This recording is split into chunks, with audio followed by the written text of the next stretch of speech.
Thank you, Hannah. Thank you, Nadia. I'm just really excited to be here, you all, and kicking off Creative Mornings again for this next big round of it. So truly, thank you, Hannah, Nadia, Alex, and the whole Creative Mornings team. You guys have been absolutely awesome, and I just can't wait for this next round. So, as Hannah said, my name is Abica Dubay. I own Yoga State and also Cycle State.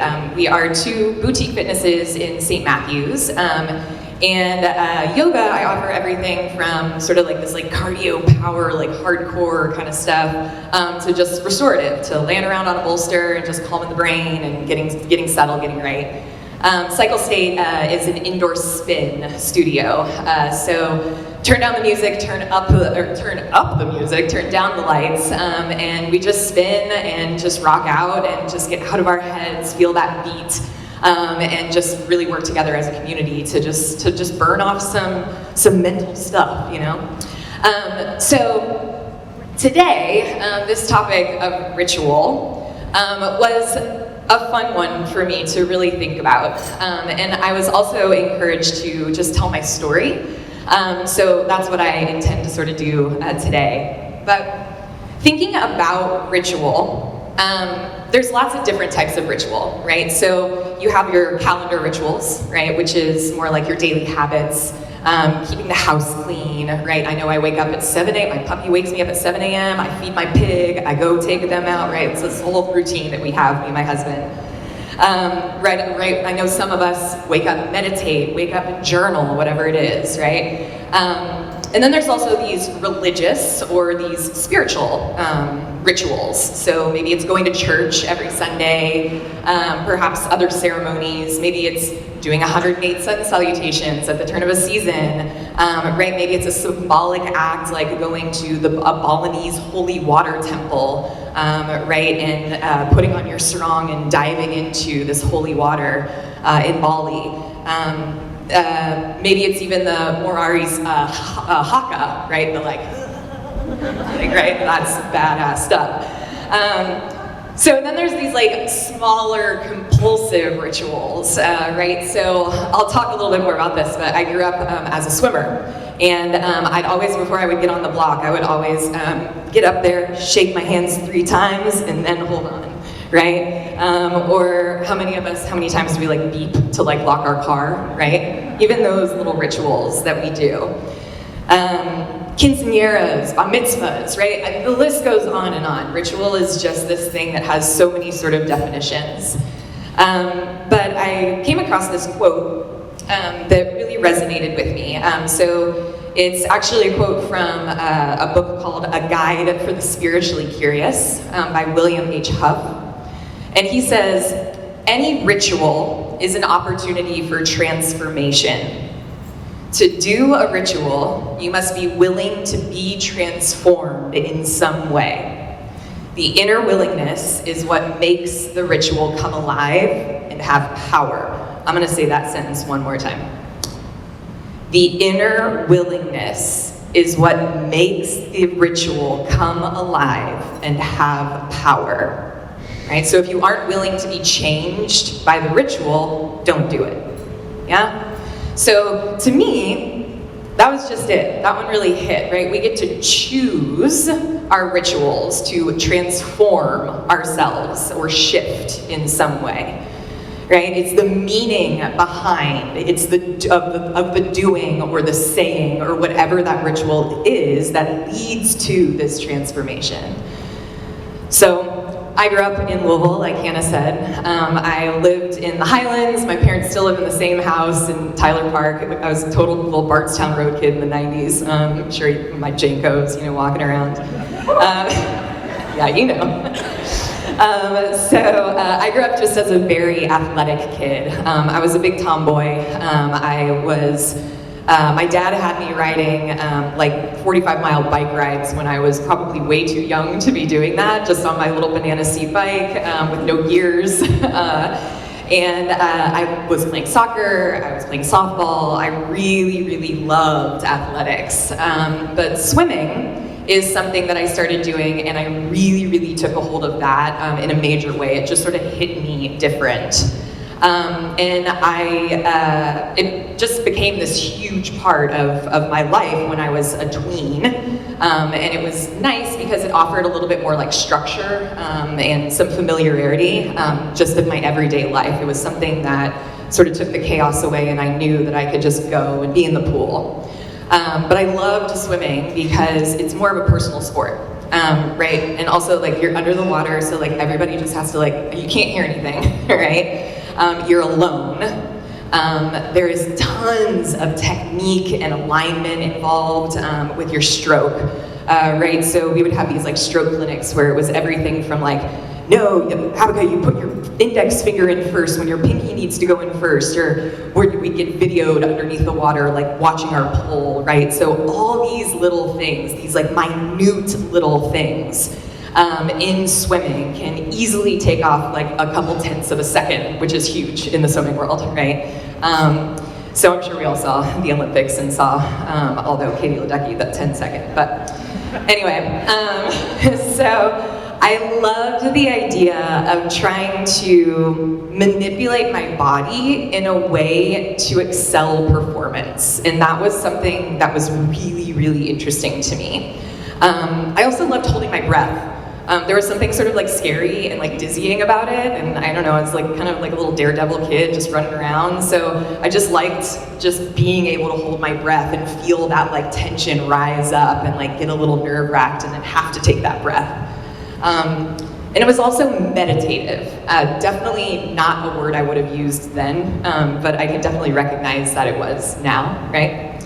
But this truly was my very first experience of ritual as transformation, right? I chose it. It didn't choose me. It wasn't forced on me. I was in control, right? And swimming taught me discipline, like in a major way. You know, the practices were intense. You know, I was doing 2-a-days plus dry lands, and then I was a kid, so I was still having to get homework done and get enough rest and still wake up and go to school, all those things, right?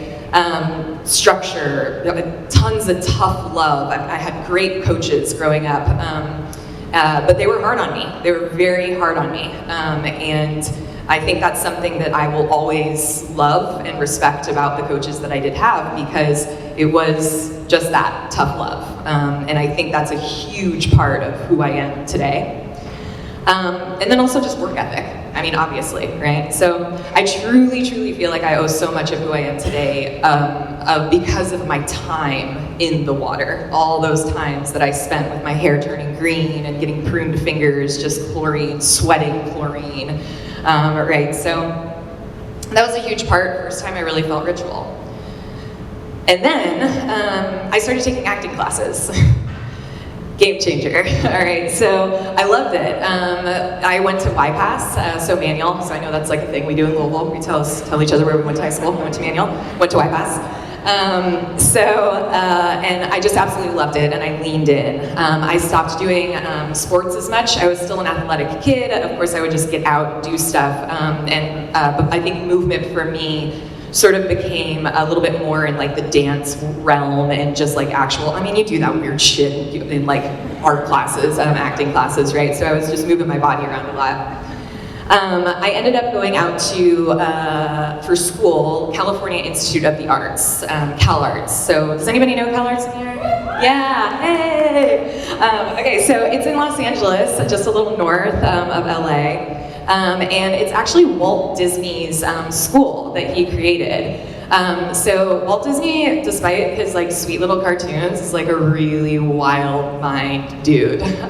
He's very avant-garde and very cutting edge, and he specifically wanted to open a conservatory, an arts conservatory, so that these young people could come in and keep art relevant and keep it up to date and keep experimenting and failing and just trying all these new things. So I ended up in the acting program there, and a lot of your Pixar movies that you're seeing, it's all those CalArts kids from the animation program. The animation program there is great. But it was a conservatory, and I absolutely loved it.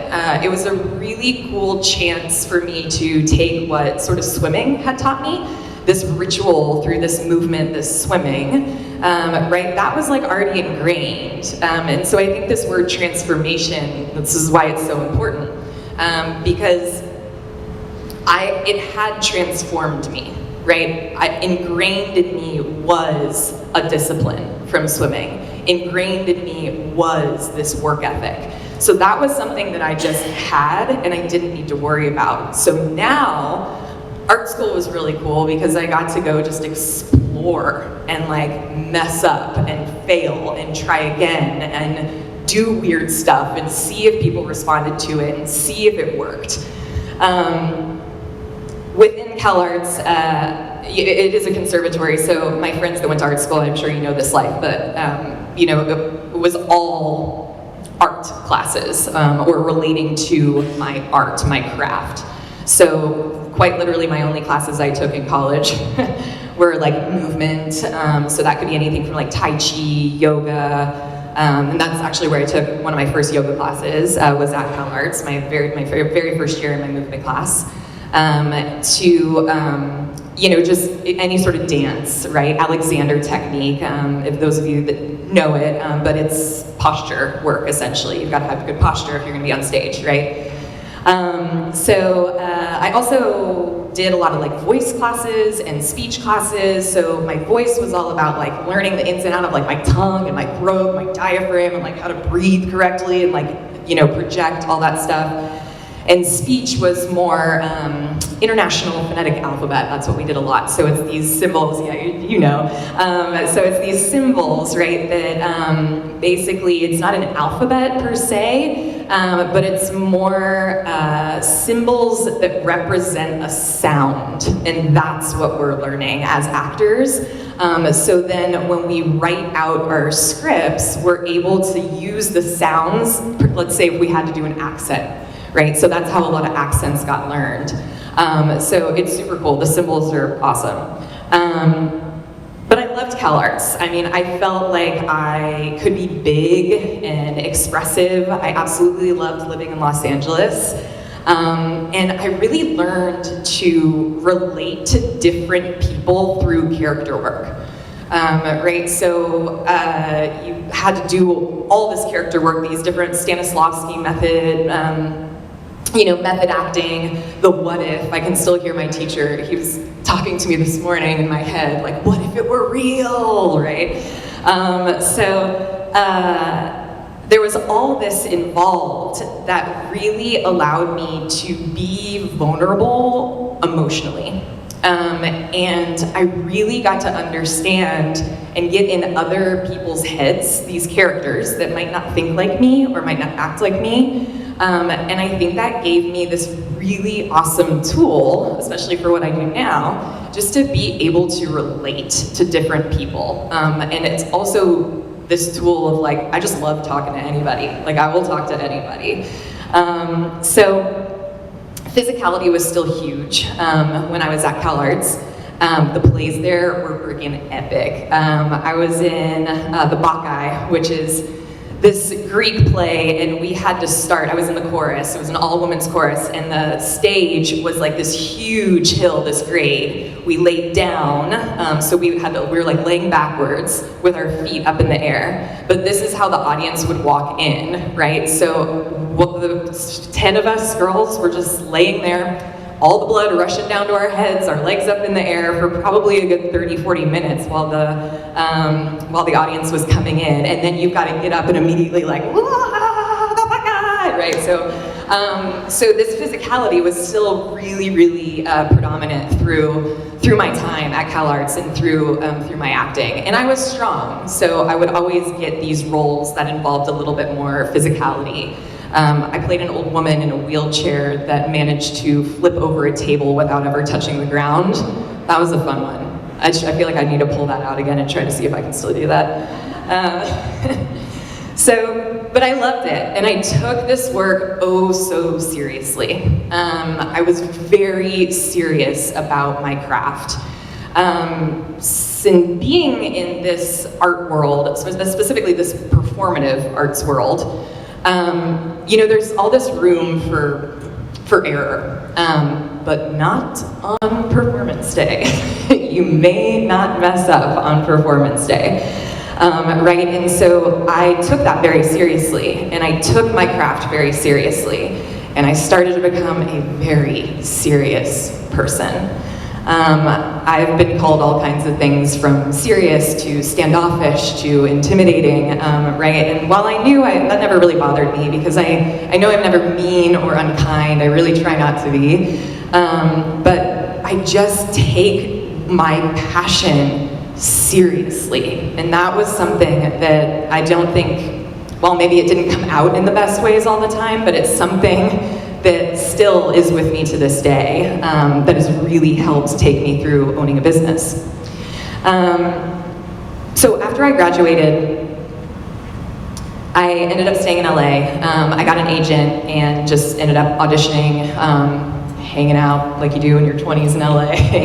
And I would book occasionally, sometimes plenty enough to pay my rent, and sometimes just like nothing at all. That's just the name of the game when you're out there. But the struggle was really real, right, as the kids say.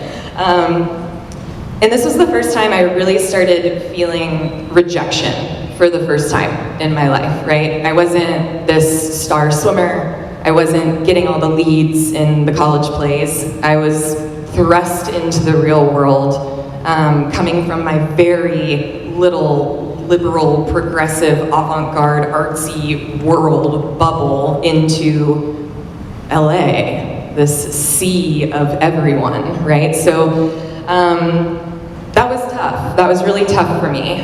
So I really relied on this ritual of movement that I knew could just align my body, set myself up. From every audition I did, to waiting for the agent to call, to getting the call back, to then just waiting again, right? And it's brutal. Like, they do not call you and say you didn't get it. Like, you're just living in this like unknown, right? So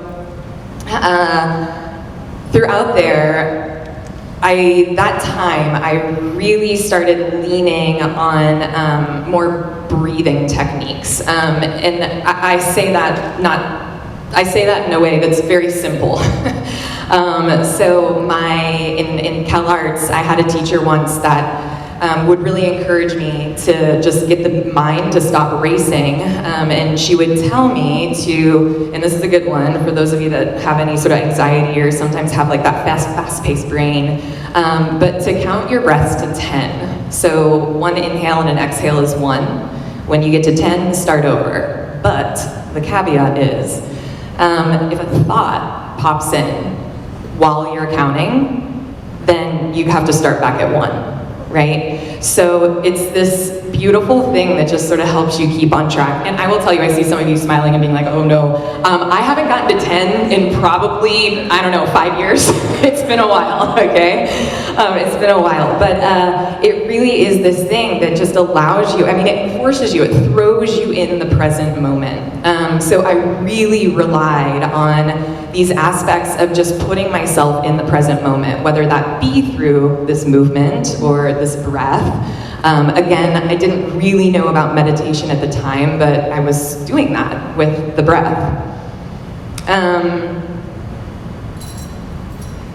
I really started doing a lot more yoga then, as I was out there auditioning. I mean, it's LA, it's 2010, everybody's doing yoga out there, right? So nothing new, but I loved it, and I was good at it, and it made sense to me, right? Because I had this like movement background, and then I also had this like breathing sort of calming technique thing that I was doing, and I knew it made me feel good, but I didn't really know why, right? I didn't have like the tools or the words to be able to explain why it was just setting me up. And yoga is just that, right? Yoga now was defining this for me, this movement, this breath, this present moment. And so I don't have, this big crazy story of how I had an injury or, suffered really bad depression or anything like that, and that's what brought me to yoga. It's just quite simple for me. I just knew that I loved these things. I could never explain it. I found yoga and it got explained for me, and that was freaking awesome. So while I'm in LA, I found my teacher Ella, and she, no surprise here, with my swimming background, so she's an ex-Olympic gymnast, Romanian Olympic gymnast, and she's like hardcore, and she sort of like broke the rules for yoga for me. It wasn't like, I think when we think about yoga sometimes it's like we're sitting in lotus and like we're just meditating and sitting really still and we're like breathing through our arm hairs and like reaching through our crown chakras, and like while I will get woo-woo with you, I can totally do that. But that just wasn't what I was totally interested in at the time. And she brought this very realistic approach to sort of being in your body and relating it to what you're going through off your mat. And that felt very exciting for me, and I clung on to that. Her classes were also very challenging, so this idea of like physical exhaustion, so those of you that have come to my studio know these sweat classes that I have, that's just it. That's why I built it, to be physically depleted so that you have nothing left but to just be in the present moment in your head. It actually really has nothing to do with the physical side. I'm trying to get here, but I just do it through here, right? So I ended up doing my 200-hour training, which is basically just like your basic. It's like your undergrad for yoga per se, right? So I did it with Ella, and I just fell in love. I started teaching right off the bat. I really loved being able to take these rituals that I had always done and make it into an hour-long format and make people feel good. Again, I'm an actor, right? Why do I love to act? I love to perform in front of people so I can get people to feel something, right? And so yoga is a little bit more of this like performance. I mean, it's not a performance per se, right? I'm not acting, but there is a little bit of like, maybe I am acting, but I'm playing myself, like my character is myself. So there was something really, really powerful in that for me. Just being able to wind all that together. So in LA, I'm slowly sort of starting to teach more, take more classes. I'm blowing off auditions, making up excuses to my agent, not wanting to go because I'd rather go to a yin training or a restorative training. I was just eating up everything yoga, meditation training, a chakra workshop, right? Like all these things. So I knew that it was time to make a shift. And I think those of you that have lived in another city and then come back after growing up here, I'm sure you can relate to this, but I feel like the joke I make is like, we all come crawling back to Louisville, right? And I'm very close with my family. My parents were retiring and my sister started having babies, and I just knew it was time for me to come home. I was ready to slow down, and I felt like I had given acting the old college try, and I really wanted to make sure I left with like no regrets, So I hung in there as long as I could, and then I was lucky enough to find an incredible man who I now call my husband to move back to Louisville with me. And I knew that I wanted to open a yoga studio. I just knew it. I mean, I'm coming back with I'm coming back with my resume. I mean, looking at my work resume, I'm like, okay, BFA in acting, nailed it. Was a nanny, was a bartender, and I've done some commercials and guest stars and web series, some low budget films, stuff like that. So I'm kind of freaking out, right? But my dreams have always been huge, and my parents have always encouraged me to just freaking go for it. I've never felt held back, right? So I knew that I had this discipline. I knew that I was able to control myself. So I knew that I was serious and passionate about this new craft that I had found, yoga, right? So I just knew I had to start making it happen. So we moved back here. And I won't lie, it was awful. I was really, I had a really tough time. The transition was really, really tough for me. I miss the mountains, I miss the ocean, warm weather, my friends, culture. I missed a crowded restaurant on a random Tuesday night, you know? Just being able to walk outside and there being something there. So coming back that first year probably, I really developed a little bit more anxiety, just because I was very insecure with where I was. I wasn't totally sure what I was doing. I didn't know how I was gonna do it. You know, my savings account was little. I was not just gonna come open a business right away. So anxiety really developed, that and allergies, so, which sucks too. But I really stayed focused. I mean, the swimmer in me, you know, stayed disciplined, and the actor in me tried to make the task at hand fun and creative. So I just taught everywhere. I went in every studio and just tried to see what Louisville fitness was all about, and just try to see if I would fit in here. And that's when I met my business partners. They sort of popped up out of the blue, which was just amazing. One of them was a student of mine, and he sort of like creepily was like coming to all my classes and like all my workshops like for a while. We sat down for coffee, and turns out he was, you know, wanting to open a yoga studio, and I was too. And I had sat down with a couple people before, but it really was this like kismet sort of experience, where we just connected, right? We both knew they had, my two business partners, they're a married couple, but they had a stint in New York and then also DC, so they had this sort of like bigger city feel that I knew I wanted to bring into the fitness community here in Louisville. So we definitely were on the same page about that. But again, you know, I'm like totally freaking out. Like, these people have like high-powered jobs, like everyone around me is like having babies and like buying houses and like doing all this, you know, and it's terrifying. It's really insecure. I mean, I still have moments where I'm like, I do not deserve to be standing right here, right? I just think that's totally normal, totally part of it, and I've accepted that. So we connected and we started bringing up this idea of Yoga State. In that time, so little side note here, in that time I actually went to Bali and lived for a month, which was an incredible experience. I did my 300-hour training there, which is more like grad school yoga.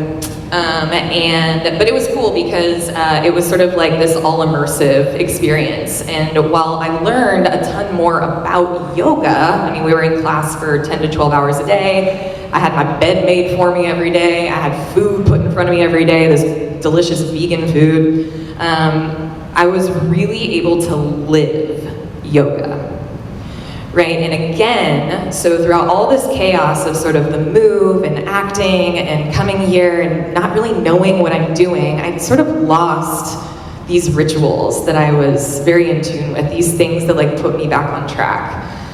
So with going to Bali and having this experience with these amazing teachers, all my teachers were these, you know, Indian dudes that had lived in like the ashrams, the caves in the Himalayas, so they're like, you know, these like hardcore yogis, they're like really grounded and super cool. But that experience really allowed me to live my yoga. So when I came back from that, I feel like I was a little more grounded, a little more quiet, a little more reserved. And I think I needed that. It was a time when sort of everything was like living up here, just the nerves and all that, and having that time to truly just live the yoga sort of just rebalanced, sort of just set me. So I come back and we're already in build out for Yoga State. And I think it was like February, I'm like making this Instagram post, like, I'm opening up a studio, it's gonna be so awesome. And the world shuts down, COVID. So the pandemic hit, and it was scary for sure. And you know, I remember like having these conversations with one of my business partners just on the phone, I mean, I've known this woman for what, a year and a half, and we're just on the phone crying to each other, like, what are we doing, you know? Are we gonna make it work, you know? But we pushed through, and again, I think it's this just this through line, right, of not only the movement, the breath, the calming, but I make the joke a lot that it always takes me a couple times to get something right. Like I never do anything right on the first try. I know myself by now. I just know it's not gonna happen on the first try. Right, and so through all the rejection from acting, I was really learning how to let go, right? To sort of be okay with a broken expectation or to pivot, right? So during the pandemic, that was definitely a pivoting moment. And I do remember there being this really wonderful, and I had learned this in Bali, I started getting really into mantras, but I would sing to myself. I would just go into the construction zone. Thank goodness Home Depot was like the only thing that stayed open during the pandemic because they kept building out all the way through. But I would just walk around and sing Yoga Sutra 1.2. And if you guys are interested, I'd love to have you do it with me. Okay? So. I'm gonna let go of the mic just for a second. Okay. So just repeat after me. Okay? Make it boisterous. Have some fun. Yoga.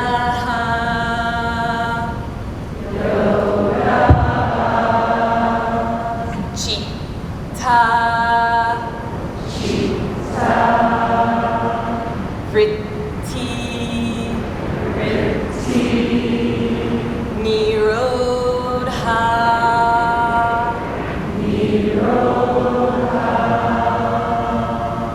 Yoga. Chitta. Vritti. Nirodha.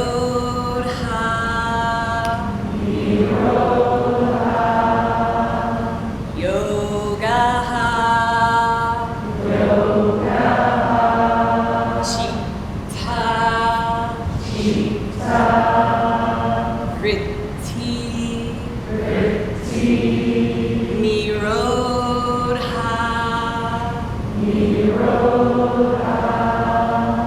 Just close your eyes for a moment.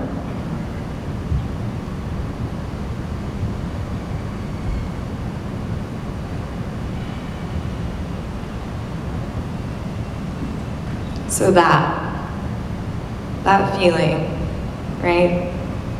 That experience, that feeling is something that I crave constantly. That feeling is something that I know is so important in my own creativity, in getting through my life. And what's beautiful about these words, right, you don't even know what they mean, but it's the definition of yoga. Yoga-ha, yoga is calming, chitta, vritti, the fluctuations, nirodha, of the mind. Yoga is calming the fluctuations of the mind, right? And it's just sound, and that's what connects us. It's not necessarily what we say, right? But the sound, it's universal. It's like the Om, right, that us yogis say all the time. So thanks for doing that with me. You'll sing it in your car. It'll just be like on repeat. But it's definitely something that really helped me calm down. Specifically, that was something I just many times a day, just over and over, would say during that time, during the pandemic when we were trying to open. We eventually opened, and things went great. It was tough, absolutely, in the beginning. You know, we've got this huge studio, but I'm just taping out these 14 spots and sort of like, shit, how are we gonna make money with only 14 people coming into the studio, you know, for classes? But it was tough, but we just kept moving through. We persisted, right? And eventually the pandemic sort of floated away, more and more people came in, and now I am so happy it finally feels, right, 4 years in, it finally feels like I actually have the studio that I dreamed of, right? Because I can look out and see all these mats and see all these familiar faces that are coming back, see all these people practicing these ritualistic practices, this practice of movement, right, of breath.